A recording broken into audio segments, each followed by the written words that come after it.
Hello friends, welcome back. I am Vivek Singhal from tradingwithvivek.com। और आज हम बात करने वाले हैं जो जियो फाइनेंशियल है, जो अभी न्यू कंपनी बनने वाली है, that is going to get demerged from Reliance Industries. तो उसका इम्पैक्ट जो बाकी एनबीएफसी कंपनीज हैं उनके ऊपर क्या होगा, क्योंकि नवंबर के आसपास ये बातें चलनी शुरू हुई थी, अक्टूबर नवंबर के आसपास, और अभी वापस से शायद टाइम भी पास में आ रहा है जब एक रिलायंस इंडस्ट्रीज के शेयर के बदले हमें एक शेयर मिलेगा जियो फाइनेंशियल का। एंड जो उम्मीद है और जो न्यूज़ में ओपिनियंस हैं बाकी लोगों की, जो भी डेटा बेस के आधार पर हैं, डेटा के बेस पर हैं, तो उसके हिसाब से Jio Financial will become the fifth largest NBFC company. And of course because Mukesh Ambani भाई has deep pockets, and Reliance Industries जिस बिजनेस में भी आती है उसको बहुत अच्छे से कर पाते हैं। उन वो मैनेजमेंट का उनकी काबिलियत है, उनकी टेक्नोलॉजी, उनका जो भी नेटवर्क है अच्छे बड़े लोगों का, और जो भी उनके बिजनेस करने के तरीके हैं, वो हमेशा सक्सेसफुल रहते हैं। और यहाँ पर भी यही पॉइंट देखा जा रहा है कि Jio Financial will become a big NBFC company, और बाकी जो कॉम्पिटिटर्स हैं उनको शायद यहाँ पर बिजनेस में चैलेंजेस फेस करने पड़ेंगे। Companies like Bajaj finance and Paytm, इनको खास तौर से देखा जा रहा है क्योंकि जियो फाइनेंशियल यहाँ पर पेमेंट सर्विस में भी आएँगे, और जो बाकी एनबीएफसी जो प्रोडक्ट्स हैं, मीन्स जो कंज्यूमर लोन्स वगैरह हैं, उन सब में भी आएँगे। क्योंकि एनबीएफसी कंपनी का बिज़नेस प्रॉस्पर होना ही है इंडिया में, उसके बहुत सारे रीज़न्स हैं, and the main reason is कि इंडिया में जो पर कैपिटा इनकम है अभी, दैट इज़ $2300 के आसपास है। एंड चाइना की जो पर कैपिटा इनकम है, मैं नॉमिनल पर कैपिटा इनकम की यहाँ पर बात कर रहा हूँ, पीपीपी मॉडल की बात नहीं कर रहा हूँ। तो वो अपनी 11,800 के आसपास है, यानी कि 12,000 के आसपास है। तो चाइना यहाँ से 5 टाइम, हमारे इंडिया से नॉमिनल बेसिस पर 5 टाइम्स बिगर है। और जो पीपीपी मॉडल है, बेसिकली उसकी रिलेवेंस सिर्फ तब तक होती है जब तक हम डोमेस्टिक कंजम्पशन और डोमेस्टिक प्रोडक्शन की बात करते हैं। लेकिन अगर हमें कुछ भी इंपोर्ट करना है बाहर से, तब पीपीपी मॉडल यहाँ पर रिलेवेंट नहीं रखता, क्योंकि तब इंटरनेशनल प्राइसेस को डॉलर टर्म्स में देखा जाता है, और हमारे पास कितने डॉलर्स हैं नॉमिनल बेसिस पर, वही चीज़ इंपॉर्टेंट होती है। तो आज के टाइम में PPP model with in GDP देखना है, विद इन कंट्री देखना है, तो ठीक है। लेकिन अगर हमें फॉरेन रिजर्व के हिसाब से देखना है, या फिर बाकी हमें कुछ इंपोर्ट करना है, क्रूड इंपोर्ट करना है, हमें कुछ भी इंपोर्ट करना है जो हमारी खुद की कंट्री में नहीं होता हो, वहाँ पर नॉमिनल जीडीपी ही रिलेवेंस रखती है, और नॉमिनल जीडीपी को ही सही तरीके से देखा जाता है, और वो सच भी है। तो चाइना का जो मार्केट है वो ऑलमोस्ट 5 टाइम्स है। मैं चाइना से अभी इसलिए कंपेयर कर रहा हूँ क्योंकि जब भी कभी मैं यूएस के साथ इंडिया को कंपेयर करता हूँ इस तरीके से कि हम किस साइज़ पर हैं, और अमेरिका की जो पर कैपिटा इनकम है, दैट इज़ $75,000, इंडिया की $2300 है। तो इंडिया करंट लेवल से करीब 30 टाइम्स मूव कर सकता है, 30 टाइम्स बिगर होने की यहाँ पर काबिलियत रखता है going forward. Of course not within next 10 years, 20 years, but 30 years और मे बी 40 इयर्स। तो यहाँ से कंसिस्टेंट ग्रोथ है। India will keep on growing at a faster pace. जो मेजर इकोनॉमीज हैं उनमें खास तौर से एक अच्छे पेस से यहाँ से ग्रो करती रहेंगी। और उसका बेनिफिट क्या होगा एक्चुअल में, हमें ऐसा कभी नहीं देखना चाहिए कि अगर जीडीपी ग्रोथ यहाँ से करंट लेवल से मैं कहता हूँ कि 8% ऑन एन एवरेज होती है नेक्स्ट पूरे डेकेड में, या 7% भी होती है, तो जो कंपनीज हैं वो सिर्फ 7% से ग्रो करेंगी, ऐसा नहीं होता है।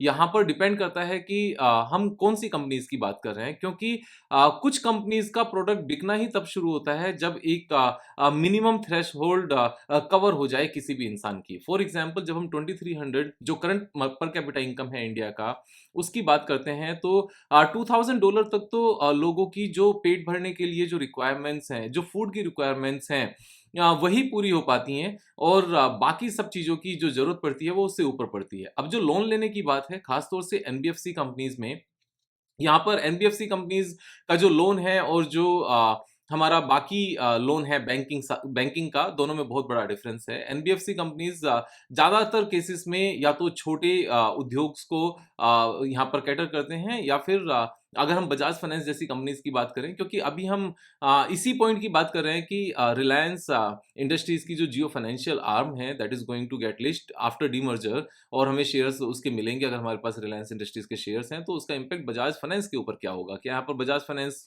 आने वाले टाइम में वो ग्रोथ नहीं दिखा पाएगा, क्योंकि हम उसी कॉन्टेक्स्ट में बात कर रहे हैं। तो बजाज फाइनेंस जो अभी बिजनेस करता है उसका कंज्यूमर फाइनेंस का बिजनेस है। फॉर एग्जाम्पल हमने कोई वॉशिंग मशीन परचेज की तो हम उसकी ईएमआई करा सकते हैं, नो इंटरेस्ट ईएमआई, जो उनका मेन बिजनेस का पार्ट है। क्योंकि जो इंटरेस्ट वाली कॉस्टिंग है वो जो सेलर हैं, जो बेसिकली प्रोडक्ट के मैन्युफैक्चरर्स हैं, उनसे लेते हैं और रिटेलर से नहीं लेते। तो जो प्रोडक्ट्स के मैन्युफैक्चरर्स हैं उनको एडवर्टीजमेंट पर उतना पैसा खर्च करने के बदले, बेसिकली डिस्काउंट देने के बदले, वो सेम कॉस्टिंग को बजाज फाइनेंस को पास ऑन कर देते हैं। तो ये बिजनेस मॉडल्स, जो एग्जिस्टिंग बिजनेस मॉडल्स हैं उनमें से एक पार्ट ये भी है। तो ये कॉस्ट को बेयर करने वाली बात होती है, जिससे कस्टमर को लगता है कि 10,000 की चीज़ मुझे बिना किसी इंटरेस्ट के मिल गई। 7 मंथ्स की मेरी ईएमआई बन गई। अब 7 मंथ्स की ईएमआई में 3 एंड हाफ मंथ का होल्डिंग पीरियड है ऑन एन एवरेज, और अगर 1% का भी पीछे से ब्याज मिला तो सिर्फ 3% का इम्पैक्ट है। और तो यानी कि कंपनी ने, जो मैन्युफैक्चरर है, उन्होंने 3% के डिस्काउंट पर चीज़ें बेच दी, और अदरवाइज़ शायद 10% भी डिस्काउंट देना पड़ता है, शायद 5% और 15% भी डिस्काउंट देना पड़ता है। तो ये एक लुभाने वाला मॉडल है और ये सक्सेसफुल है। अब बात ये आती है कि वॉशिंग मशीन परचेज कौन करेगा? क्या वॉशिंग मशीन वो फैमिली परचेज कर पाएगी जहां पर कैपिटा इनकम 2000 से कम है? $2000 की हम बात कर रहे हैं। Of course not. वही परचेज कर पाएंगे जो यहाँ से प्रोस्पर हो रहे हैं। अब $2000 से ऊपर जो ये कंज्यूमर ड्यूरेबल गुड्स हैं, इनको परचेज करने की हमारी क्षमता बढ़ जाती है बिकॉज ऑफ बेटर इंडस्ट्रियलाइजेशन। जो नई कंपनीज आ रही हैं, एमएनसीज इंडस्ट्रीज आ रही हैं, यहाँ पर जो सर्विस सेक्टर है वो यहाँ पर प्रोस्पर कर रहा है। तो जैसे ही किसी भी फैमिली से कोई भी बच्चा, चाहे वो गर्ल है या बॉय है, जब वो कमाना शुरू करता है तो सीधा सीधा वो 2500 पर कैपिटा इनकम से ऊपर की तरफ जाता है, और उसकी रीच में होता है कि जो उसने अपने आप को सेट करना है अपने होम टाउन से बाहर, कि वो मोबाइल भी परचेज कर सके, वो एसी भी परचेज कर सके, वो बेड भी परचेज कर सके, वो वॉशिंग मशीन भी परचेज कर सके, वो टीवी परचेज कर सके और लैपटॉप जैसी चीजें भी परचेज कर सके। अब क्योंकि अभी जॉब लगी है तो उसके पास उतने पैसे नहीं है, लेकिन उसको ये पता है over a period of next 1 year I am going to make this much of money. तो अगर मैं लोन पर ईएमआई पे, खासतौर से इंटरेस्ट फ्री ईएमआई पर अगर इसको कन्वर्ट करके करूंगा तो मैं इसको आसानी से पे कर पाऊंगा। तो आप ध्यान से समझो कि जो 2500 से ऊपर की जितनी भी ग्रोथ होएगी, जो $2000 पर कैपिटा इनकम से ऊपर की जितनी भी ग्रोथ है, वो सीधा सीधा नया कस्टमर बेस तैयार करेगी करेगी बजाज फाइनेंस के लिए। तो ऐसा नहीं है कि यहाँ पर अभी जो जीडीपी है, जीडीपी 8% से ग्रो की, तो ये एनबीएफसी कंपनी सिर्फ 8% से ग्रो कर पाएंगी? नहीं, ये एनबीएफसी कंपनी 20% से ग्रो कर पाएंगी, 30% से भी ग्रो कर पाएंगी, क्योंकि जो 8% ऊपर का जो नया जीडीपी क्रिएट हुआ, इसने न्यू कस्टमर बेस पूरा का पूरा ही तैयार कर दिया। क्योंकि वो जो बेसिक नीड्स हैं उनसे ऊपर की एक जो लाइफ को मेंटेन करने वाला है, जो स्टैंडर्ड है लाइफ का, उस कैटेगरी में वो यहाँ पर मूव कर जाता है। और इसी चीज को अगर हम देखें तो यहाँ पर हम इस बात को चेक भी कर सकते हैं। जैसे बजाज फाइनेंस की हम बात करें, बजाज फाइनेंस में प्रॉफिट एंड लॉस स्टेटमेंट की बात करते हैं, अब से ऑलमोस्ट 7 ईयर्स बैक जो रेवेन्यू थी बजाज फाइनेंस की, वो 5392 करोड़ रुपीस थी। ये पूरी रेवेन्यू की मैं बात कर रहा हूं। और आज की डेट में जो लास्ट 12 मंथ्स का नेट प्रॉफिट है वो 7 ईयर्स बैक के रेवेन्यू से भी डबल है, यानी कि नेट प्रॉफिट डबल हो गया है रेवेन्यू से। सो रेवेन्यू यहां पर ग्रो की ऑलमोस्ट 7 टाइम्स लास्ट 7 ईयर्स में। अब अगर हम जीडीपी की बात करने लगे तो जीडीपी तो 7 टाइम्स नहीं हुई है। तो ये एक कॉन्सेप्ट बिल्कुल समझने वाला होता है कि सारी ही कंपनीज पर कैपिटा इनकम बढ़ने से डिफरेंट इम्पैक्ट आता है। वो इम्पैक्ट कभी भी सेम नहीं आता। अगर हम एग्रीकल्चर प्रोडक्ट्स की बात करने लगे तो वहां पर जो इम्पैक्ट आएगा, जो कंपनीज एग्री प्रोडक्ट्स बनाते हैं, वो कंपनीज 20-30% से ग्रो नहीं कर सकती, क्योंकि वो बेसिक नीड्स में कवर होती हैं। और बेसिक नीड्स आज की डेट में भी 70-80% इंडियंस की पूरी हो रही हैं। जो बची हुई कैटेगरी है वो भी पूरी हो जाएगी। और वो बची हुई जो 30% की कैटेगरी है जिनकी बेसिक नीड्स अभी भी पूरी नहीं हो रही है, ऐसा नहीं है कि वो नेक्स्ट ईयर ही पूरी हो जाएगी, that is going to take 7-8 years. शायद तब तक जाकर हम कह पाएंगे कि एवरी इंडियन आज की डेट में पेट भर के सोता है। तो यहाँ पर बिजनेस देखना पड़ेगा, कौन सा बिजनेस किस तरीके से काम करता है। जैसे हम टेलीकॉम की बात करते हैं, टेलीकॉम में जिस तरीके से यहाँ पर ग्रोथ आई पिछले 20 सालों में, तो ऐसा तो नहीं है कि पिछले 20 साल में ही हिंदुस्तान बना, उससे पहले हिंदुस्तान हिंदुस्तान नहीं था, या सारी जीडीपी अभी डेवलप हुई। लेकिन क्योंकि ये बेसिक नीड से ऊपर वाली चीज है, इसके लिए खर्च किया जा सकता है और थोड़ी सी भी इनकम बढ़ती है तो इस चीज को अफोर्ड किया जा सकता है, इसलिए यहाँ पर इमेंस ग्रोथ आई। तो यहाँ पर सेम पॉइंट आता है कि जो रिलायंस इंडस्ट्रीज की न्यू आर्म है जियो फाइनेंस, जिसको लेकर बातें भी हुई, बिजनेस टुडे में भी ये चीज छपी, Paytm, Bajaj Finance, Reliance Industries next disruption, और Mukesh Ambani's Jio Financial Services has deep pockets and it can disrupt companies like Paytm and Bajaj Finance, Jio Financial Services entry को डिसरप्ट एनबीएफसी सेक्टर। तो ये the big question, will Jio Finance shake up Bajaj Finance, एक दिन पहले की ये बात है मोबाइल पर। मीन्स जो भी ये क्वेश्चंस हैं, जितने भी क्वेश्चंस हैं, मेरे हिसाब से इन क्वेश्चंस की रिलीवेंस बजाज फाइनेंस के ऊपर जीरो है। उसका रीजन क्या है? ऐसा नहीं है कि बजाज फाइनेंस एक छोटी मोटी कोई भी कंपनी है या इसकी जो मैनेजमेंट है वो बड़ी बेकार सी छोटी मोटी सी मैनेजमेंट है कि कोई भी आकर इसको डिसरप्ट कर देगा। यहाँ पर कोई भी आकर डिसरप्ट करने के लिए, इवन मुकेश भाई की मैं बात कर रहा हूँ, तो वो भी इसको डिसरप्ट नहीं कर पाएंगे। उसका मैं एक लाइव एग्जांपल भी देता हूँ। जब जियो टेलीकॉम स्टार्ट हुआ, जियो टेलीकॉम स्टार्ट होकर सबको ये लग रहा था कि अब टेलीकॉम में बहुत बड़ा डिसरप्शन आएगा। बहुत बड़ा डिसरप्शन किस लेवल तक आया आप ध्यान से समझो। क्या एयरटेल का कंज्यूमर बेस कम हुआ? क्या एयरटेल लॉस मेकिंग कंपनी बन गई? Even Airtel loss making company से प्रॉफिट मेकिंग कंपनी बन गई यहाँ पर, और एयरटेल का जो कस्टमर बेस है वो कम नहीं हुआ। तो जितना भर भी कस्टमर बेस कम हुआ वो बाकी कंपनीज का कम हुआ, लेकिन जो मेन प्लेयर था उसका कस्टमर बेस कम नहीं हुआ। अब यहाँ पर अगर देखो, भारतीय एयरटेल की हम बात करते हैं, हम P&L स्टेटमेंट में यहाँ पर जाते हैं, तो आप ध्यान से समझो कि मार्च 2020 की तो बात अलग है, और उससे पहले 2017, 18, 19 ये क्या प्रॉफिट्स थे? कुछ भी खास प्रॉफिट्स नहीं थे। और उसके बाद 2022 में 8300 करोड़ का प्रॉफिट है। लास्ट 12 मंथ्स में यहाँ पर 11,000 करोड़ रुपीस का प्रॉफिट है। तो हाईएस्ट एवर प्रॉफिट आया है जियो के बाद में। जैसे ही जियो फुल स्विंग में यहाँ पर काम करना शुरू किया, इवन एयरटेल के प्रॉफिटेबिलिटी यहाँ पर स्ट्रांग हो गई। तो ऐसा कभी भी नहीं होता कि जो एग्जिस्टिंग मेन प्लेयर है वो बेकार हो जाए और जो नया प्लेयर है वो सब कुछ अच्छा कर ले। तो यहाँ पर भी जियो कौन सी मार्केट खाएगा, इस बात को भी समझ लेना जरूरी है। तो ये बात मेरे हिसाब से, जो मेरा अंडरस्टैंडिंग है, जो मेरा एक्सपीरियंस है, जितनी मेरी बिजनेस समझ है, और वो काफी हद तक है। मतलब ऐसा नहीं है कि हम ये कह सकते हैं कि विवेक भाई आपको क्या बिजनेस की समझ है। स्टॉक मार्केट में अगर पिछले 19 ईयर्स से हैं और पैसा कमाया है, घर चलाया है, और अच्छे पैसे इकट्ठे किए हैं, तो बिजनेस समझ के बिना स्टॉक मार्केट में पैसा नहीं बनता। तो वो एक पॉइंट है।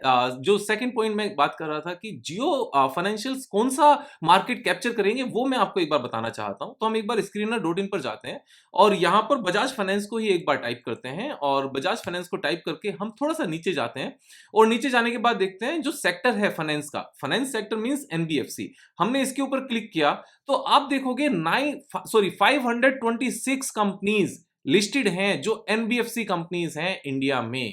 कितनी? 526 कंपनीज।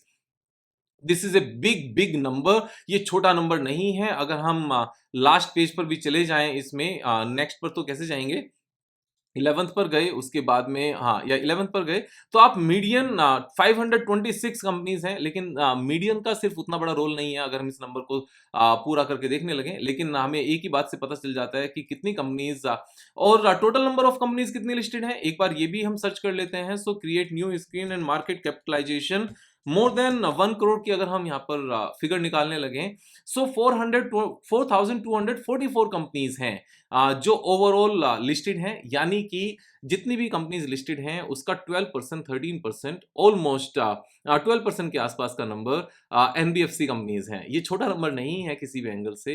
तो जो जियो फाइनेंशियल यहाँ पर मार्केट कैप्चर करने वाला है, शायद उन कंपनीज की करने वाला है। बजाज फाइनेंस को यहाँ पर फर्क नहीं पड़ेगा। इवन जो अभी मोनोपोली है वो ड्यूपोली हो जाएगी, और जिस तरीके से जियो टेलीकॉम एंड भारती एयरटेल दोनों ही यहाँ पर हाईएस्ट एवर नेट प्रॉफिट इन्होंने पोस्ट करना शुरू कर दिया एंड हाईएस्ट एवर यहाँ पर रेवेन्यू पोस्ट करना शुरू कर दिया।